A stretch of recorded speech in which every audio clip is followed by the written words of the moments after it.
Tango 1 at the top, we are at Pop-Up Vehicle. 10-4, Tango 1, you have control. Tango 1 copy. Stand by. Stand by. Integrity, passion, resilience. That's what this place was built on. That's what our community is founded on. Don't act like the example, just be the example. This is the home of the greatest fitness community in the world. We're trying to create strong, able bodies, resilient to injury with a gas tank to get shit done. If there's one thing from this podcast, it's about taking immediate action, find the problem, fix the problem. This is your opportunity. It's either a hell yes or a fuck no. It's that simple. You're doing that. The Tango 1 podcast. Now is the time to take action. Now's the time to do more and be more.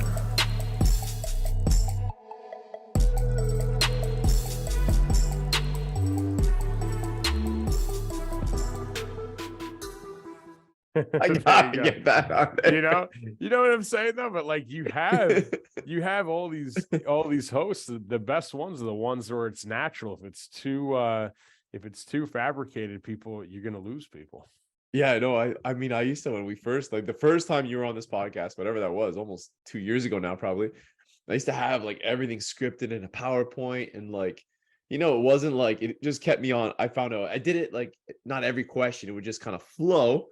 But I like now I don't even take it. I take, especially if I know the person, I don't even like 100%. A show I just listened to, and I'll plug Joel Jameson and Luca Hocevar, and it was in like they weren't wearing headsets like my telemarketer headset right now, and all they did was just start talking about training, and it was probably on a cell phone, and they just started rapping about training, and they cut the show. There was no intro, there was no outro, and I was like, damn, that's like probably the best show on training I've heard in a really long time. Like no ads, no nothing.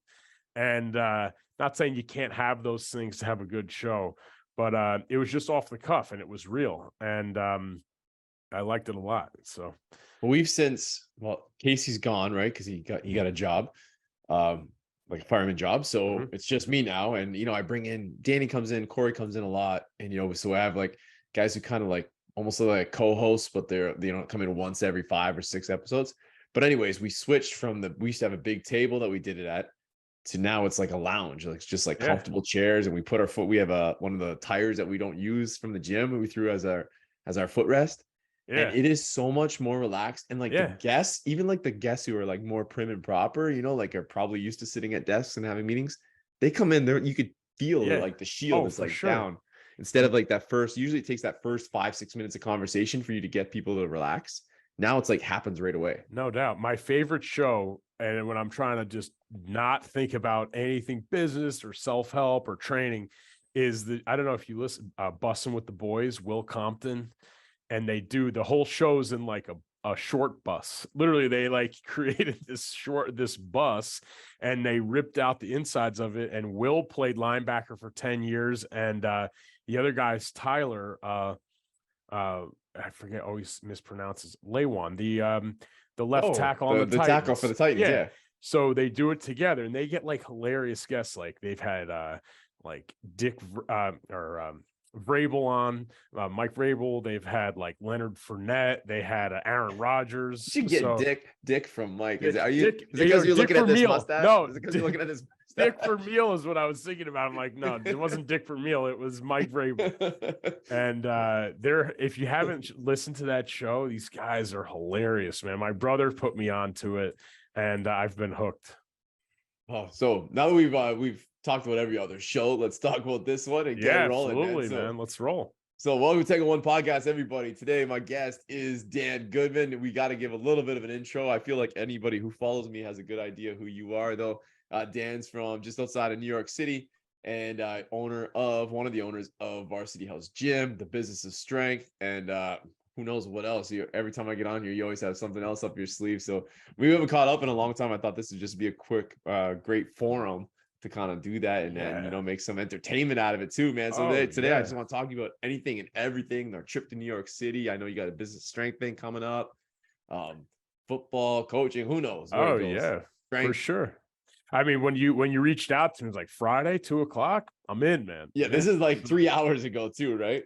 It's awesome. I mean, usually on Fridays, I try to, usually in my schedule, it literally says something that's just evergreen on my schedule, roundup, weekly roundup. So this is my weekly roundup.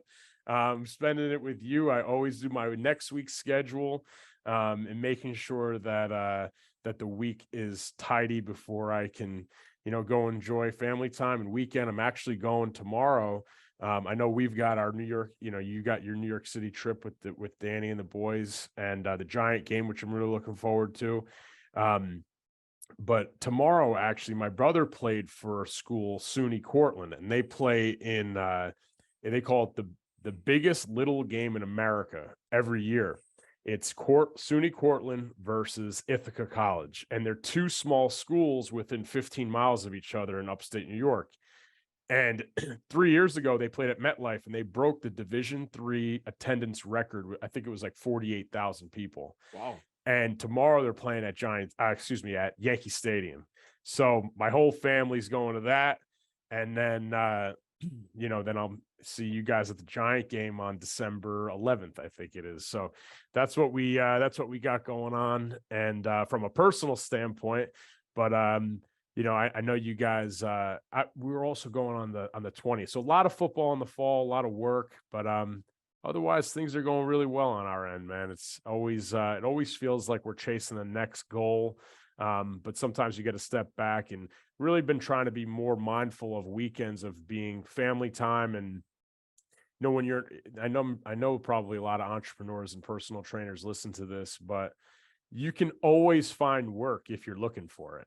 Sometimes you have to stop looking for it, and that's when you have the biggest aha moments. Is like, you're literally in the shower, you're like sitting with a fishing pole, and you're like, you know what, like, I really need to do this for my marketing or whatever it may be. Usually nobody gives themselves enough space and separation from the race of like getting things chopped off their to-do list, just like on to the next thing. And there's no conscious thinking happening. So I've really been trying to block out weekends I might stop in the gym and work out and stuff. That doesn't count, but really being mindful of having time and space to just be. Yeah, man. And so on Fridays before you leave, you kind of do your roundup. Do you revisit that on Sunday night before you come into Monday morning? So something that we do as a team on Thursdays at 4:00, I send, because this is part of our growth plan. Like, our plan is to continue to grow the Varsity House brand. Right now, we have 2 brick and mortar locations with the goal of having a third in 23, and we'll see where it goes. Right now, I'm focused on 23, what's right in front of us. And obviously you can't be in 3 places at one time. So it's been really important for me to start building the structure of what management and the accountability chart will look like with 3 standalone facilities. So something that we do is a weekly roundup as a staff. And we ask a couple questions. The questions are exactly the same every single week. So it's on Slack. And so you can see last week, like, okay, this is what I said I was going to do. Like, here's my personal win of the week. Here's my professional win of the week. Here's what I'm learning, right? Here's what my fitness looked like this week. And next week, my number 1 priority is this. And it gets rinsed and repeated. And I post it with a State of the Union. And the State of the Union's like 2 to 4 sentences. It could be highlighting a person, a process, something in the business that went exceptionally well. And then it goes into those 5 questions. And I answer it too. And I lead the charge on and I'll be vulnerable about stuff, like personal stuff. If I'm having a real issue, I'm going to let people know. Right. Communication is something that we talk about. I mean, Tony, I don't have to tell you, like, you're one of the best leaders I know. A lot of it is just empathy, being vulnerable to like the realness of life, and showing that, like, hey, look, like, we all got stuff going on. And, it's led to some really cool breakthrough moments. Like right now, our entire team in multiple buildings is doing the transformation challenge together. And these check-ins, they always lead to like chop busting, because it's like, oh, you only did 3 sessions last week. No chance you're going to beat me in this challenge. It's good fun. And sometimes it's serious, like I'll flat out say like, hey, my one thing last week was to do this and it did not get done.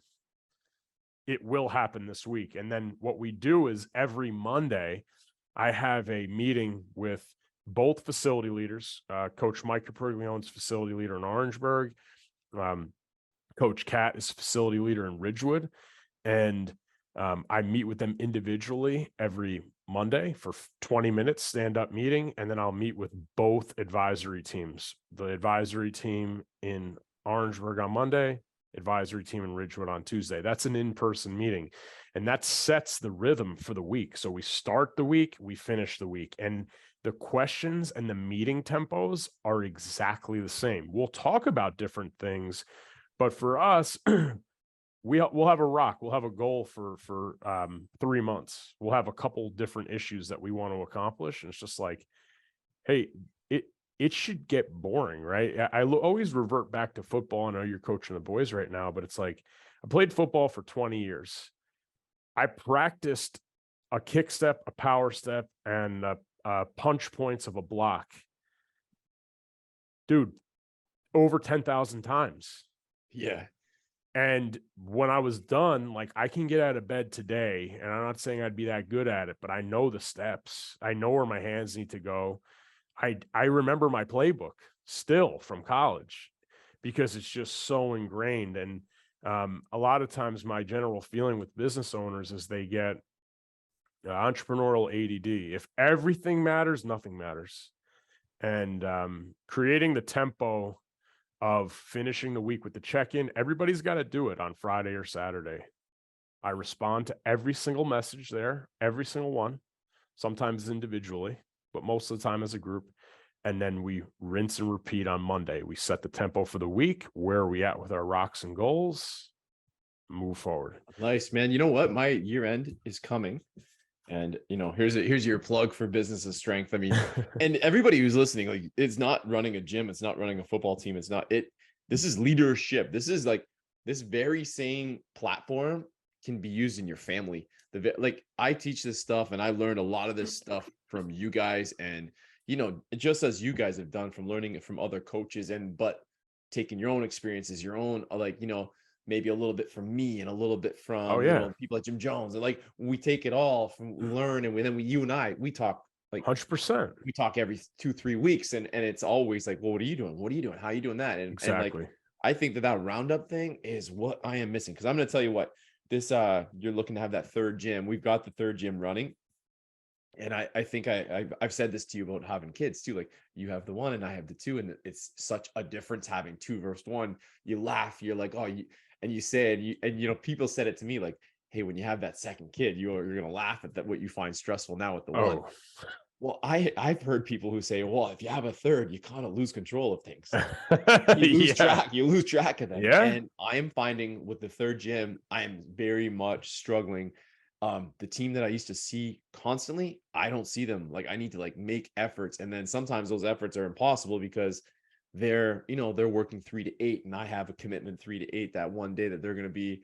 So it's been a challenge for sure. And I love we start the week off right. I'm not sure we close it out right. And I like that. We're going to apply that in some kind of. It also closes the book on the week and it allows you, it's like, for anybody that does a to-do list, you like, if you have like 2 or 3 items and you finish it and you leave, you're like, yes, I won the day. Like, even if it was like trivial things. Right. And to your point, I have a buddy, he's been on our podcast, Devin Gage. And I talked to him about business all the time. And I was like, man, what are we missing? Like, as we're growing, like, I feel less engaged with the day-to-day. I used to be on the floor for 25 sessions a week. So you're seeing everybody. When you're in one space, you can control anything. Like your point with parenting, it's like with one child and 2 parents, like, you're not playing man to man. You're playing 2 of you to guard one child. Now it's like 2 children. Yeah. There's just like, there's multiple things and we've got other businesses and there's just, everything is vying for your focus. And it's like, well, if I only have X, now I have half the time to focus on it. I have to make sure my time is meaningful. And he gave the suggestion. He's just like, well, a really easy way to find pulse is by doing something exactly like that. And he gave me the suggestion. We've ran it, I don't know, maybe a year, and it's been working exceptionally well. And when I finish it, like today, right before the call, I posted it yesterday, like one person had responded, and I like made a joke of it. I was like, all right, who wants to be the Derek Jeter of our Friday check-in? And it's, people are going to do it, but my job as my job, I call myself the chief reminding officer, and I'm the one that's kind of like, doing this and keeping shit in line. And sometimes that's annoying, but I'm okay with that.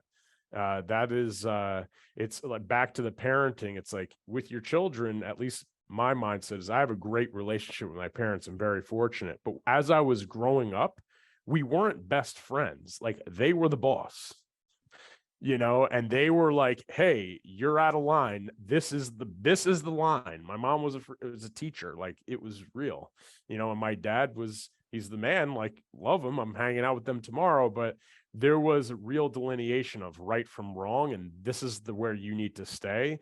And sometimes as business owners, as you grow your team, you could have, this is a family here. We've had people be on our staff over a decade.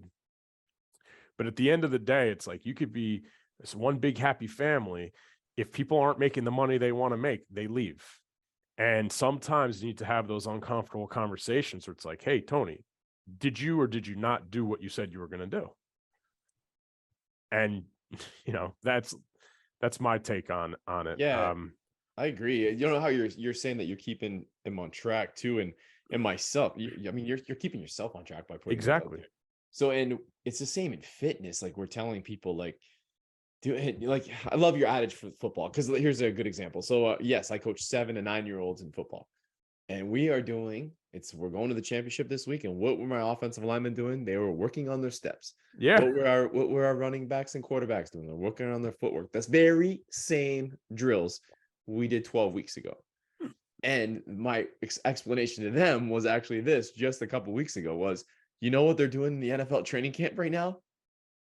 The very same drills. So get used to this, because if you want to excel, you're going to have to do this every day.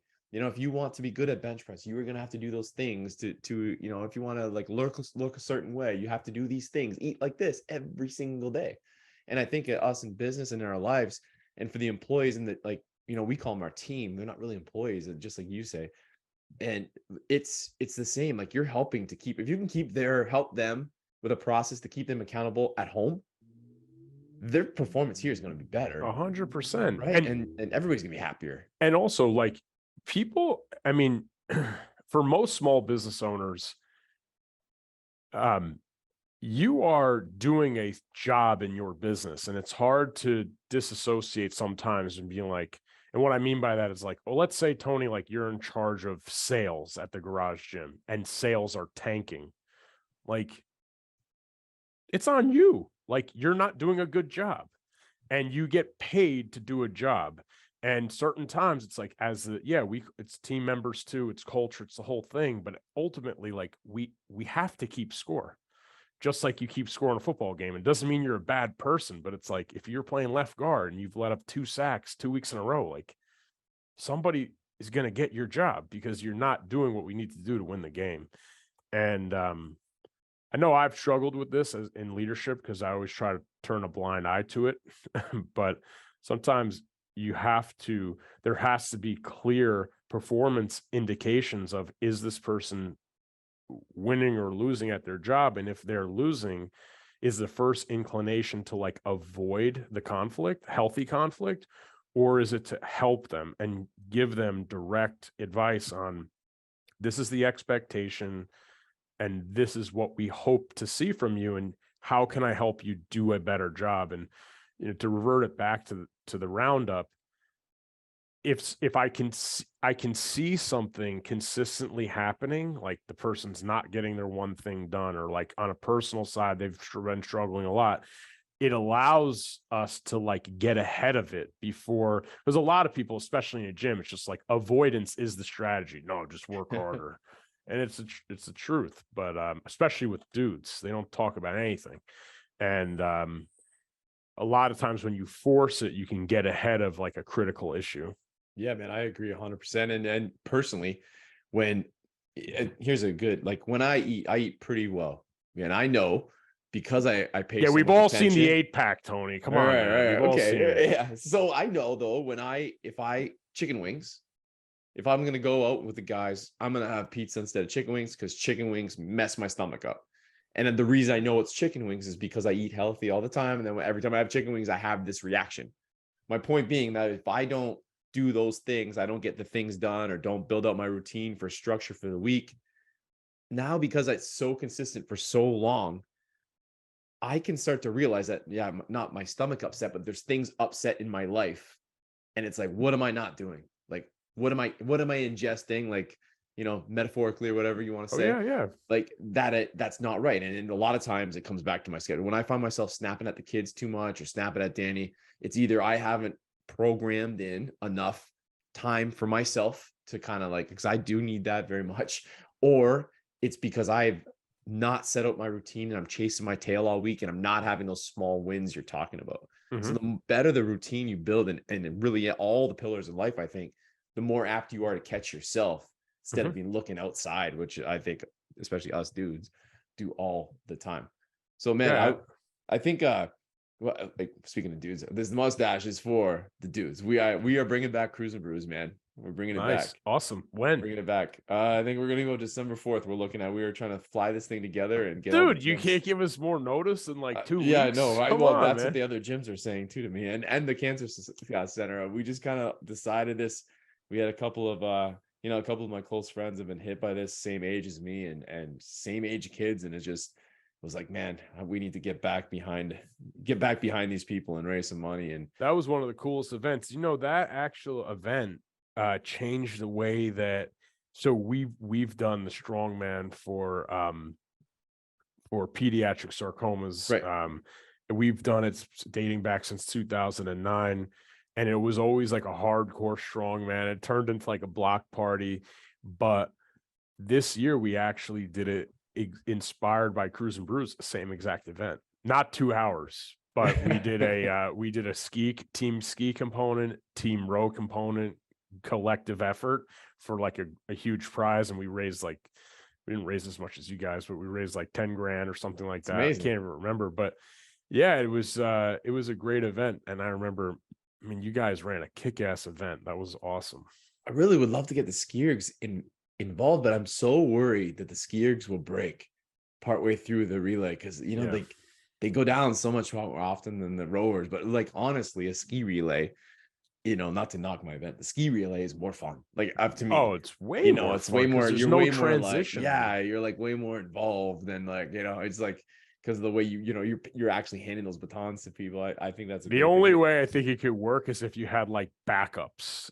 And then, like, if one did break, like, everybody's got to stop. Like we did at Jim Jones. Like, that happened a few times. Oh, yeah. A million times. All those heathens pulling on it. So, man, I'm coming to New York City. I know people love hearing about travel and stuff. And nobody better to ask. Or maybe one person goes, Joe's the tour guide of all tour guides. My feet still hurt from the walk he took us on. That was fun, man. But we're coming down there. My kids they've like got a list, man. I gotta send it to you. It's like they've written everything down, 2 sides. What are like the 3 things I can't miss with my family? Like, you're coming to New York at Christmas time. Yes, I've always wanted to do this. Yeah, it's great. The football game's the icing on the cake. Of my course, kid loves the Eagles, and we're gonna get heckled in the stands. But other it's than awesome. The football game, what else? What are the 3? So have the kids watched Home Alone? Oh yeah. And we're like gonna watch it 3 more times before we come. Okay, so for the obviously this is kids focused, yeah. Like that's kids focused, okay. But I don't want to be like I'm not like. No, I get it. You got to see the tree. You got to go to the tree. You got to go to the tree at Rockefeller Center.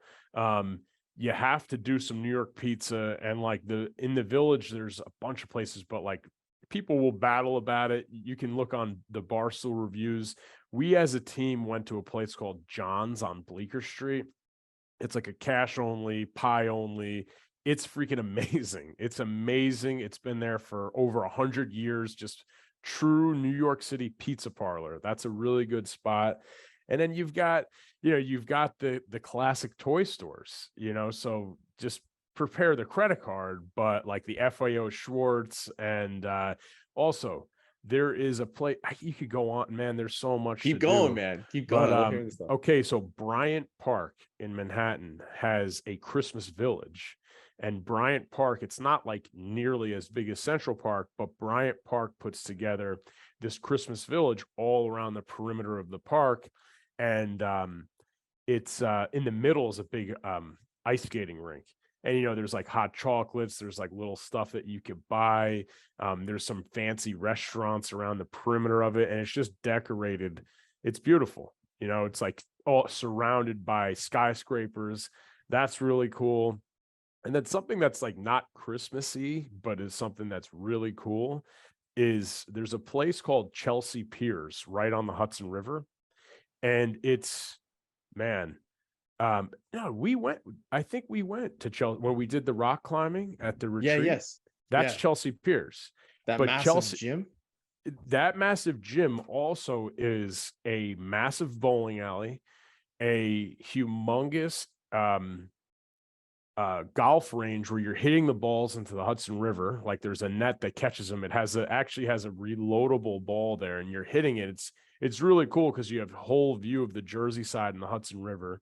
There's like go-kart. There's all sorts of stuff at Chelsea Piers that everybody loves. My bachelor party we had at Chelsea Piers, and we had you would enjoy this because if you're the Tango One stuff, we went out for my bachelor party, the Pugil sticks.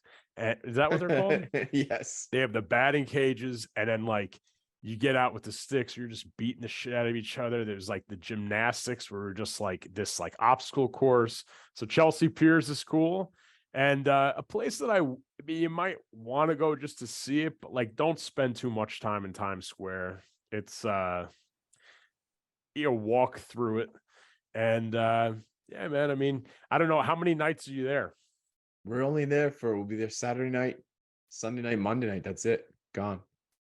So it's going to be quick in and out. Yeah. Times Square. I think the kids will get a kick out of just seeing all those screens. But I remember Times Square walking through there, and I had to like walk sideways. Like you couldn't even walk with the person you're with. I've never seen so many people. It was like midnight, and it wasn't even a Saturday night. I've never seen anything like it. They'll like it, but it's not like real. I mean, you go there, you got to go there to see it. But I on the agenda, if you were putting an agenda together, it's a 15-minute walkthrough. Yeah. But, pizza is definitely on the agenda. You guys like last time, anybody who's going on this business of strength, or people are on the fence about booking, because I know we're going to get some of your audience onto this thing. I am a business of strength, like OG. Yeah. And man, going down there to New York, and the information, the seminar was amazing, of course, but having like you two take us around New York City, like from like I don't know, it's different than going as like on your own with your family and trying to figure it out. I didn't have to think. You guys were just like, okay, now walk this way and walk this way, and you guys got to try this pizza, and let's go grab a beer here. It was just that was outstanding. I remember being in Grand Central Station, all of us, that picture that Joe posted. Yeah. It was just like, man, this is the life. This is awesome. It's just cool. The one other thing that just popped into my head, I believe the FAO Schwartz toy store is like, I could be wrong, but where the movie Home Alone is filmed is the Plaza Hotel. Right. And it's right across the street. I forget I think it's Central Park is right there. So you got to do some Central Park because it's really cool. And you can go into the plaza. You don't have to stay there. It's decorated for Christmas and everything. And it's freaking super expensive. But usually Dana and I will go to the city around Christmas time for a day, and we'll get a drink at one of the fancy hotels. It'll be like, $30 a drink. And then we'll move on and go to a dinner. We usually try a different restaurant every year. And it's a tradition. We do it every year. And a few years in a row, we did the Plaza Hotel. and you can go in there and you can have a drink. I don't know, like, if the boys would love it because it's a stuffy hotel, but that is where Home Alone is filmed. So even if you walk past, they'll know exactly, if they've watched the movie a bunch, they're gonna know exactly what they're looking at. So that'd be pretty cool. Yeah, for sure we're gonna do that. We've set them up. There will be some stops, some mom and dad stops for a cocktail here and there. Especially I want to I would love to try to find that bar that we couldn't find in the Grand Central Station, the cocktail the bar one on there. the basement. Yes, I'd like to try to find that place, but we'll see. Do you know where you're staying yet, or no? Like what Yeah, neighborhood? we're on 35th in Manhattan. Okay, cool. Yeah, I mean, you're right there. I mean, yeah, my mom was able to hook us up with a decent price considering it's Christmas in New York. All right, here's one more suggestion. There's a place called the Refinery Hotel, and they have a open to the public rooftop, the Refinery rooftop, and in the summertime, it's an indoor outdoor. The whole ceiling is all glass, and it has a retractable roof outside. It'll be enclosed, but it'll still be all glass. And it is perched directly next to the Empire State Building with like an incredible view. And it's lit up. You know, we went, Dane and I and my brother and friends, we went for July 4th. It's, red, white, and blue. And you're literally like, you could take pictures in front of it. It's like you could almost, like you're King Kong. You can touch the Empire State Building. That's a really cool photo opt. Good. We're looking for ways to like scratch two things at once, right? We get to have a nice drink, and then the kids get to see the building. One. They really want to see that's on their list, the Empire State Building. That's a good one then. Awesome, man. I'm not a big into cities person. I've been to a lot of great cities, but man, I'm telling you, like New York City, it's something special, and I cannot wait to see it at Christmas. I can't wait to go to the stadium. Tailgating with you guys. I am looking forward to that. Hopefully we get some good weather. It could be like December, that time. It could be like mild mid-50s, or it could be like 20 degrees. Yeah, blizzard. Blizzard. And it could be a showdown, man. Who knows, if they move that game to the nighttime, we might be freezing our. It could be a play. That could literally be for. I mean, we got the Texans this weekend, which should be a dub. It could be for the division. I mean, the Cowboys are pretty good too, but we'll see. You know how jealous I am? Like, the last couple of years, you and I have been like sharing texts because your team sucked too, the Giants, and my team. And I mean, I thought this was our year. I'm so done with this right now. I'm so done. You guys have some youth that it's promising. Everybody's just got to stay healthy. And I know there's a lot of fans around Dan Campbell. He was a Giant for a long time. Yes, he was. Yeah. The only team in the league where we could be up like 21-10, 21-3. And like, it's already in my chest. Like, I know it's a loss. Like, I know we're taking an L, even though we're up at halftime by 14 points. Only team in the league. You guys doing is the tradition living on for Thanksgiving and the Lions and taking the day and Yep. Do that every year, right? That's coming up in 2 weeks, your Thanksgiving? Yeah. So we go to my buddy Cal's house. He cooks a big turkey. We went to the game for so many years, and then it just became we actually, after that 0-16 season, we said we're never buying another Lions ticket again. And so we started going to his house, and it's actually way more fun because we get all the games all day long, right? Is it affordable to go to a Lions game now because they've been so bad, or what? Yeah, that's the thing with the Lions. That's what makes us crazy, is like it's never changed. Like everybody, they sell out. It's like if all of us just boycott it, maybe it'll do something. Man. But yeah, it's still sold out. It's still the same prices. Well, higher every year, obviously. And but it is a doable game. Looking at the price of the tickets for us to come up there, holy crow. Yeah, it's crazy. It's a lot more doable than the New York game. It's nutty, man. Like the parking tomorrow, the last Yankee game I went to, and like the lot's always the same. Parking at Yankee Stadium is like $55 for parking. And it's like, damn, this is it's expensive. All right, business is strength. So what do you got going on? Tell us about it, just in case we do have some gym owners that listen to this. I know Sawyer from up here was a part of your crew for a long time and did some great things with it. She's since expanded to a second one. She's killing it. I stay in touch with her all the time. Still speak with Sawyer. She's still involved in the business of strength. So we have our final 2-day business immersion here, December 8th and 9th. It's always a crew of 10 or less.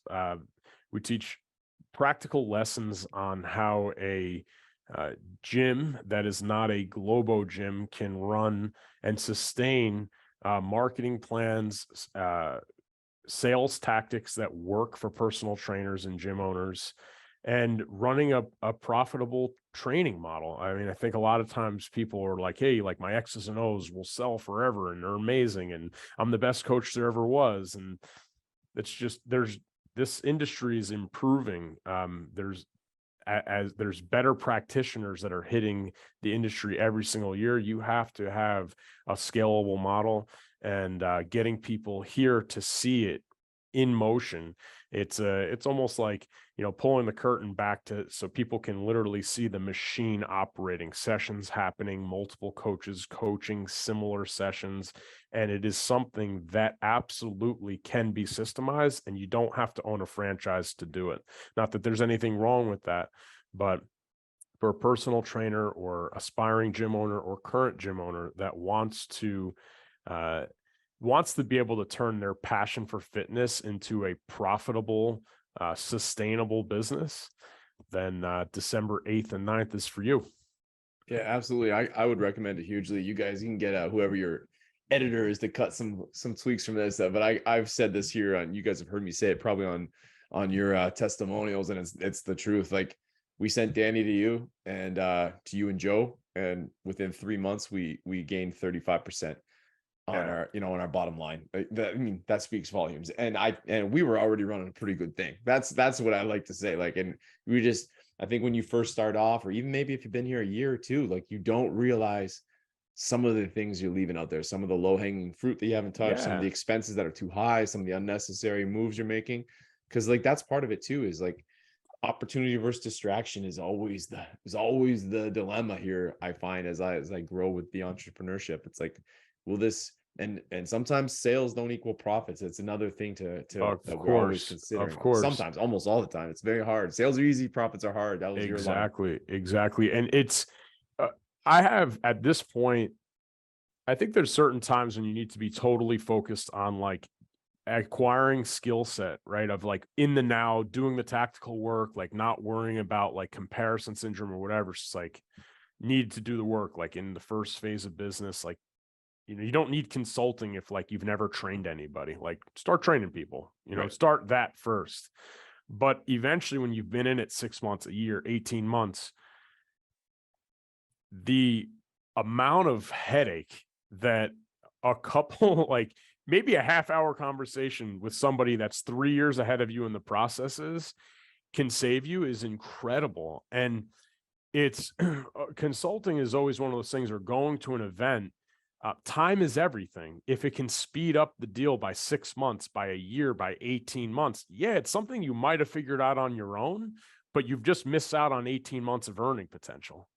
And it's somebody to find that's why you and I communicate about business, because what we're looking for is strength and weakness and blind spot. You could talk to me about something about people in your business that I don't know, and I know people in your business, but let's just say I didn't. I'd be like, yeah, there's a problem there, because I have no emotional attachment to it. And the same goes for me. You have no emotional attachment to it. It's like, hey, man, like there is an issue with this. Or, hey, you champion an idea. Hey, that's a great idea. What I would do to plus it is this. And it's a trusted resource of somebody you respect. That's what good coaching is. Think about, for the trainers that are doing this, it's like, how many clients do we have? And we all have them that have trained with you for 5, 6, 7 years. They probably know a lot about fitness at this point. They probably do. So why do they keep coming? Why do they keep coming? Because they know the accountability, the coaching can extract that next 5% or the last 5%. And every coach needs a coach.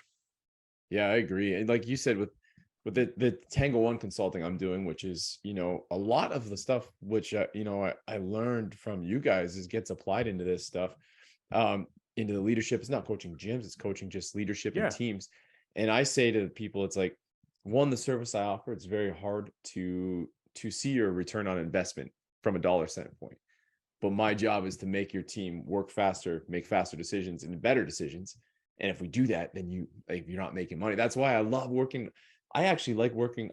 People think, well, my business is always successful. Those are the business I think that I can help the most, right? Because man, that means you have a lot of the right pieces and you're the right person, and you're going to apply these things. If the business is failing, it's like, well, man, the answer might not be what you like when we come in there. It's like we need to destroy this thing and restart. Shake some things up. I love the people that are already successful that think like, it's like, yeah, you're a pretty good leader. All right, good. That's a one I want. Because I know if you're a pretty good leader, then you're already looking to develop yourself. You're already open to taking criticism. You're already open to these things. I love that. And we call mine the tactical reload. And I think it's a good way of looking at what you do for gyms. It's like, doesn't mean that you're not doing well, that you have to hire a coach. Tactical reload means I'm in the gunfight and I have an opportune time to reload my weapon so I can fire more and never get out of that fight, right? It's not I'm not running on empty. You don't ever want to run an empty onto that gunfight, right? You want to always be in the fight, be ready to go. So taking that opportunity to find a guy like Dan or whatever you're looking for, if you're looking for leadership, maybe it's me, but finding somebody, and same with me, finding somebody who's going to take me up to that next level. And you talk about this all the time. You and I are constantly like talking about who's the next coach or what the next book is that we're reading. And that's, think about for you, and we don't have to disclose any numbers or anything like that, but like right now you have more than 3 businesses, right? You have a multitude of businesses. And let's just say you found that person for you that inspires you to become a better leader, a better marketer, a better communicator for public speaking. Like, let's say you got 1% better in each of those realms in the next 6 months. And that was applied to the 4, 5, 6 businesses that you own. And you could extract another 1% out of each one of them. That's transpired into another 1% from all the employees or all the team members that you have. Like, it's the compounding interest effect of a 3% improvement to you is massive. Even if you just took your P&L and you're like, hey, profitability across all companies improved by 3% this year. That's to the tune of tens of thousands of dollars at this point. So if it costs you $5,000 to hire a coach for that type of extraction, like shit, I would do it all day. Yeah. And those very same things apply to your T-ball team that you're going to be coaching in a few years. Like, it's true. If you can, like you had that great one that you sent me. I wrote it down. It's in my notebook at home. I forgot it. It's the leadership is maximizing the potential. Yeah. Realizing given potential. That's what it is. Yeah, man. And like, that's what you're trying to do if you're coaching your little league team, or if you're, leading a group of heart surgeons. Like, it's all applicable, man. And I think that's just like such a way to look at it. And the investment into yourself always comes. I don't think I've ever had it not come back and increase me somewhere. We talk about that. Like, we have been literally all over the country together, going to events. And have we ever left any event and like things change and, you make a decision, you want to invest money somewhere else. But like, I don't know if I've ever left a continuing education event and been like, I got nothing out of this. Because even if I went to an event and I was just like, that wasn't great, then at least it's teaching me to be like what I don't want to be like. Or exactly. And I've never left any conference anywhere without a tactical piece of advice that can be applied to my businesses, ever, like literally ever. And I mean, I could say this with full transparency. It's like the Jim Jones experience, 5 years ago, we were totally invested in that, going out there multiple times a year. But without that investment, this conversation is not happening. The business of strength might not even be around right now, where maybe Tango One Solution, who knows? Maybe the garage. The outliers. There was no garage gym when I first went to Jim Jones, and that was it. I was looking around like, man, if that guy can do it, I can do it. So look at us, right? Like, yeah, look at us though. Like, maybe that was a continued education event that had a linear path that we both finished, and man, I don't know. Like, I really don't know where the gym would be had we not invested personally, because I was like, man, if I'm fucking going all in on this, like, it rubbed off because it was self-improvement. So Joe was doing it. Big Mike was competing on a national stage and came out with us multiple times there. My brother was influenced by it. His friends were influenced by it. The other team members were influenced by it. And all of a sudden we were fucking competing and having war sessions in the gym that like created this mystique around the gym. Really, it did. And I'm not saying like that Jim Jones did that, but us knowing that we were going to go get our asses kicked at Jim Jones was the we were like, we're not going to not be prepared for this. So, yo, we're going in on this. And that's what comes from, that's accountability. Yeah. So when somebody comes to the business of strength, they're going to be like, wow, like, I'm going to learn business. Like, I'm going to leave. I'm making this investment. I'm going to get my investment back. And like, you can take one freaking campaign. You can change one thing. You could be listening to this podcast right now. Just take one action item and do it. And it's like, there's your money back. There's your time back. Yeah, for sure. The actionable items are huge. And you and I did a call, and one of the actionable things I remember you saying to me, it was, we were really killing it. The garage gym was really killing it. Probably my best profitable year. And I remember you saying to me like, hey, like, now's the time to put away, put away, like start thinking for the bad times. And, you had no idea the pandemic was coming, right? Like, God. and boom, like, but thankfully, like I took your advice, and I remember getting off the phone with you, and I'm like, man, this guy's wise considering he's younger than me. But I'm like, man, how can we apply this? And that's when I kind of I took some stuff and we moved it into the property, and I made sure that the gym wasn't the only thing that sustained my life and all of my employees. And thank God I did that, because I'll tell you, for 8 months when it was really hard, that helped us to make the right decisions. So like, I want to say something though, because there's a lot of times people will like listen to something with us and like, man, like I need to do an Airbnb, or I need to start a consulting business or whatever. And they don't see the time under tension that led to the point of like, hey, I was in like one gym, right, for freaking 10 years before we did anything. And all I pretty much did was like do training sessions and talk about the training sessions that we did. That's it. Like, in our marketing, you were like a SWAT team leader for a decade. Like, there's a level of like, skills are portable. So you transferred these leadership skills to a business that has been successful because the skills were applicable to the same thing. It's like, you can't outrun some of the work that needs to be done. Yes, consulting can help, but you still need to develop the scar tissue from that. And to the point about finances, like, think about, like, I mean, I'm asking you right now, like, on a SWAT team or a military team, like a tactical team, imagine only having like one person on that team with a firearm. Right. Or one point of entry. Right. If you're only going at one point of entry, it's only one spot that gets shot. Like, if I can come in from multiple points, I'm giving our, greatest ability to win.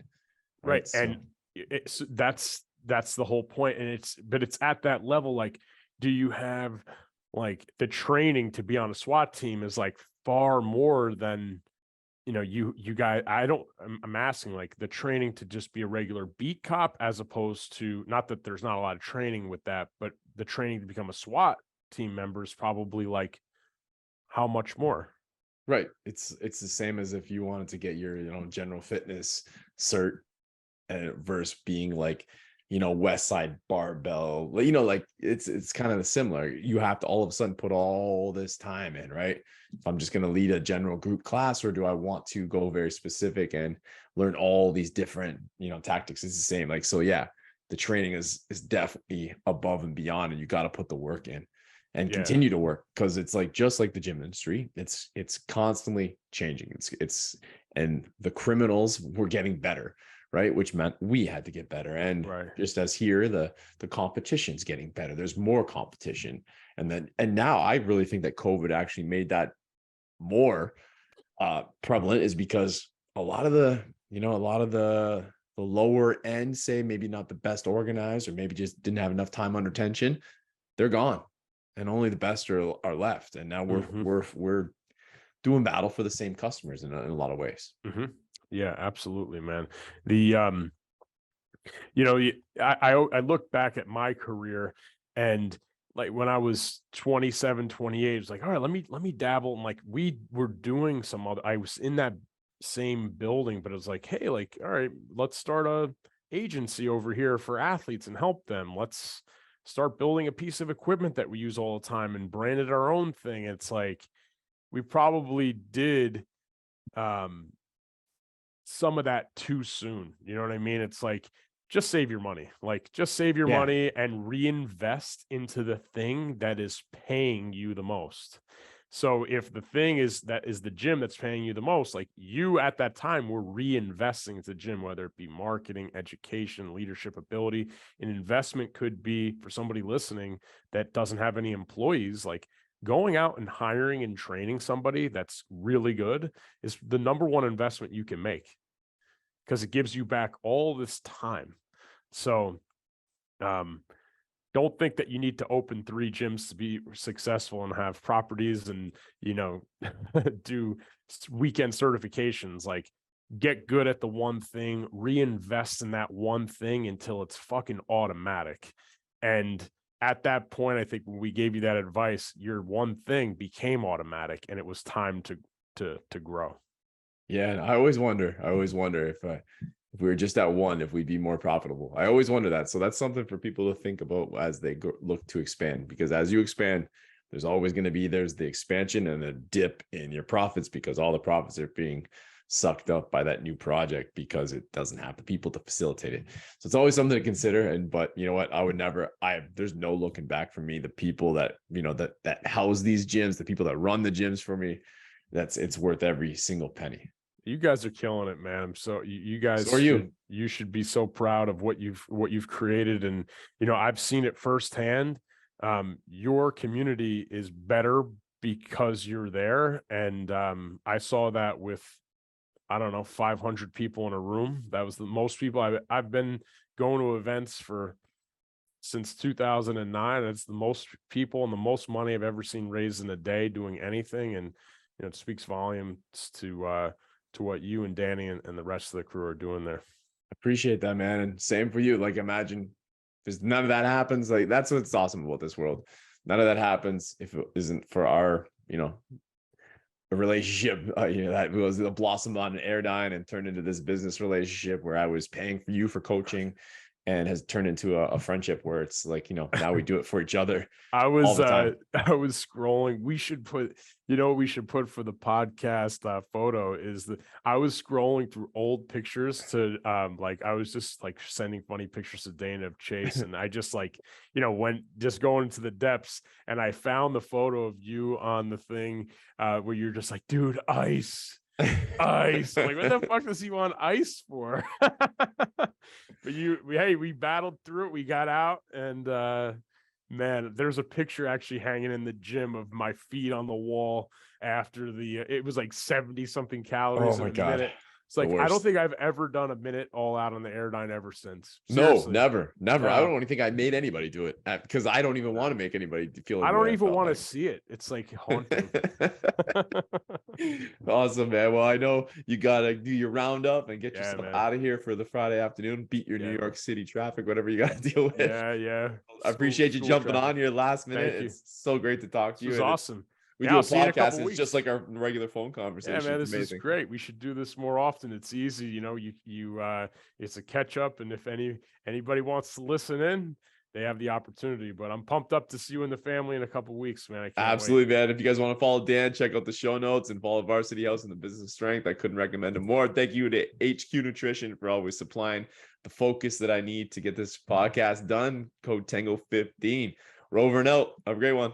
Now's the time to do more and be more.